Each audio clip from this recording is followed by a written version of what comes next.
তুমি এমন এক ব্যক্তি যে কিনা আশা করছিলা নেইমার স্কোয়াডে থাকবে না, তার ফিটনেস ঠিক হবে না, নিজের ক্যারিয়ারে শেষ বিশ্বকাপটা শান্তিতে খেলা হবে না। অথচ দেখো, নেইমার ঠিকই বিশ্বকাপে জায়গা করে নিল।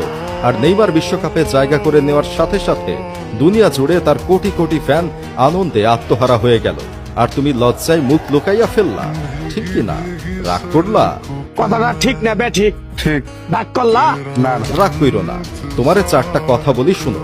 তুমি সত্য জবাব দিবা, মিথ্যা বলবা না। সব সময় তোমার মনে যা আছে তাই মুখ দিয়া স্বীকার করবা। শুনো, কার্লো আনচেলত্তি যখন ব্রাজিল দলে আসছিল তখন তুমি নিজে অনেক খুশি হইছিলা। ভাবছিলা কার্লো আইসা ব্রাজিলকে বদলাই দিবে।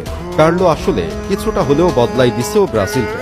সেনেগালের সাথে ব্রাজিল যখন জিতে যায় তখন তুমি খুশি হইছিলা, ঠিক কিনা বলো?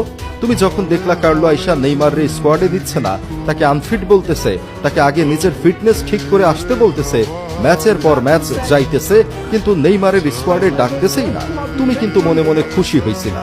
কথাটা ঠিক না বে ঠিক ঠিক রাগ করলা না রাগ কইরো না।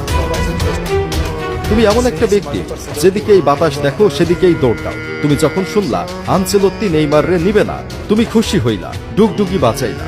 নেইমার যখন স্কোয়াড থেকে বাদ দেওয়ার কাছাকাছি চলে গেল তখন তুমি খুব উল্লাস করলা। আর এখন যখন বিশ্বকাপে কার্লো আনচেলত্তি নেইমারকে ঠিকই দলে নিয়ে নিল তখন তুমি চুপ কইরা বইসা রইলা। রাগ কইরো না। দেখো, তুমি এমন একটা ব্যক্তি, মানুষের ভালো তুমি দেখতে পারো না। তুমি নিজে বলো তুমি ব্রাজিল সাপোর্ট করো, কিন্তু সেই ব্রাজিল দলের খেলোয়াড়রে আবার তুমি পছন্দ করো না। তুমিই বলো, ব্রাজিল দল কি তাইলে ভাইসা আসছে?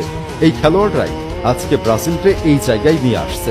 ঠিক না বে ঠিক ঠিক রাগ করলা না রাগ করো না।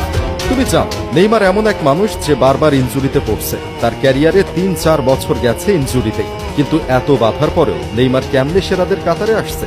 কেমনে সারা দুনিয়ার শত শত ফুটবল বোদ্ধা তার সময়ের সেরা ট্যালেন্ট বলছে? তোমার কি ধারণা ফুটবল একলা তুমিই বুঝো, আর কেউ বুঝে না? রাগ করলা?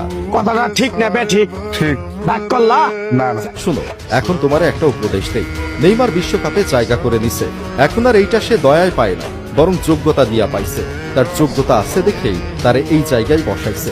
ব্রাজিলের হয়ে এই বিশ্বকাপে নেইমার অবশ্যই ভালো খেলবে, কারণ ব্রাজিলের জন্য নেইমার নিজের জীবন বাজি রাখতেও রাজি আছে। এতদিন সে সান্তোসের হয়ে খেলছে, জান বাঁচিয়ে খেলছে, চাইছে নতুন কোনো ইনজুরি যাতে না হোক।